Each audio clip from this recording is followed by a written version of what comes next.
It is a blessing to give. And I'm so excited to introduce you to someone who's very special. I'm going to invite Gene Wood and his wonderful wife Carol up to the platform. Gene is CEO of Word for Asia. And special word for you tonight. Let's welcome Carol and Gene Wood.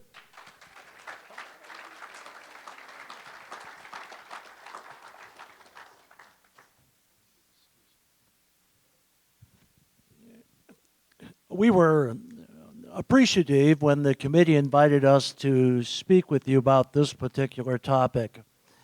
It's close to our heart.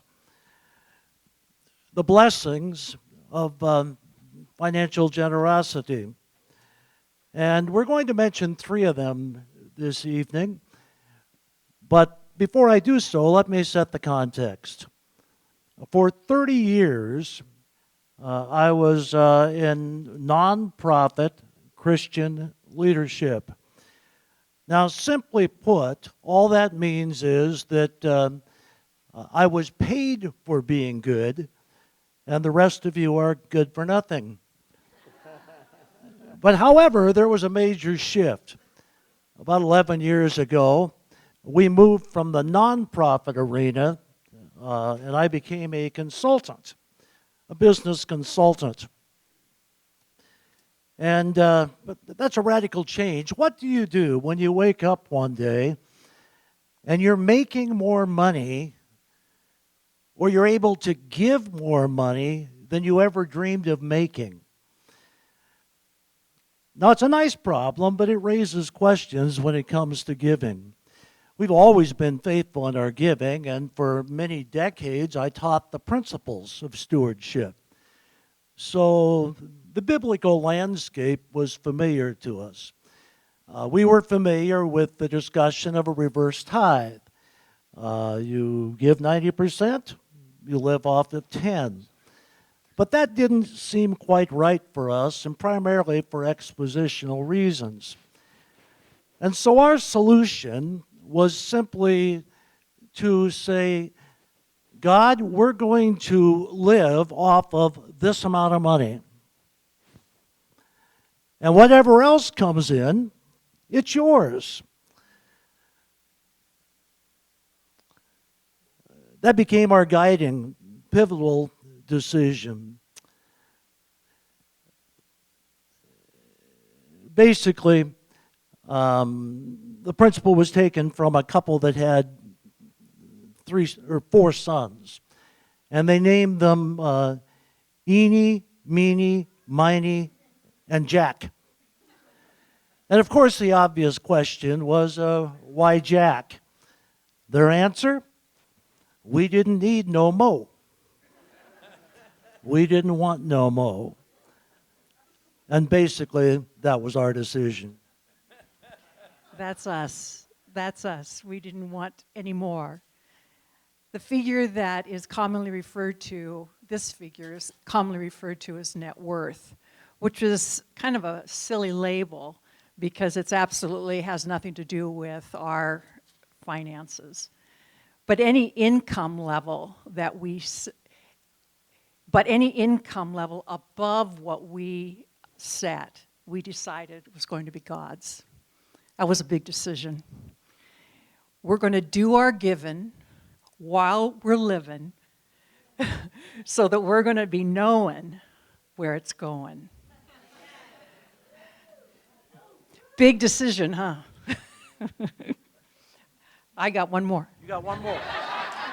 Go. Okay. He is so nervous that we are going to go over 5 minutes. I don't know what's going to happen. Okay. Does that mean, with that decision, that we are no longer going to work? We're no longer going to invest? Are we no longer concerned with our rate of return? No, of course not. Perhaps we are really more concerned. The income, you see, is his, and he deserves our best. So we came up with something that we now refer to as ARTS, Assets Responsible to Steward. And so what are the blessings? There's three of them we'll leave with you. Number one, since making the decision, our business has grown exponentially, producing income at an unanticipated level. It's as if the Father had said, I can trust you.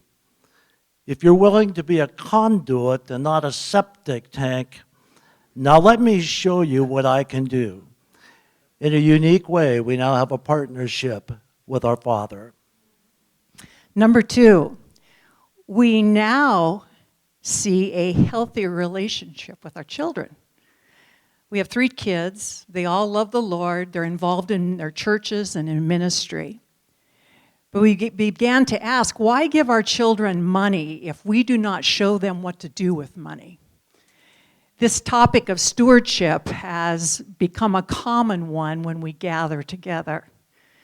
Heaven is real. Laying up our treasures there is part of a normal conversation.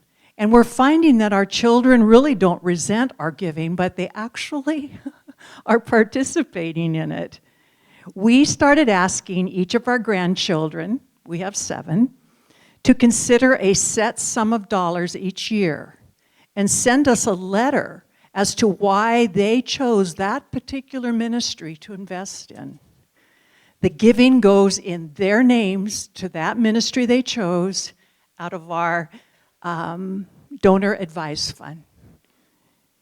Someday, when we leave behind that nest egg that we've established, we know that the legacy will continue through the children who share our values. A relationship with our Father, a healthy relationship with our family, and number 3, we have found a special friends who also want no mo. What an intense, joyful relationship that is to sit and talk about finances openly, but not with what we can get, but what we can give together. And some of those friends are here at Barnabas. Where your treasures are, your conversation will be also. So in a nutshell, there it is. What are the blessings of a life with an eternal view? Partnership with a Heavenly Father, a healthy legacy with your family, and new and special friends. Thank you very much. Hey, everybody, keep it going for Gene and Carol. That was fantastic. Yes. Yes.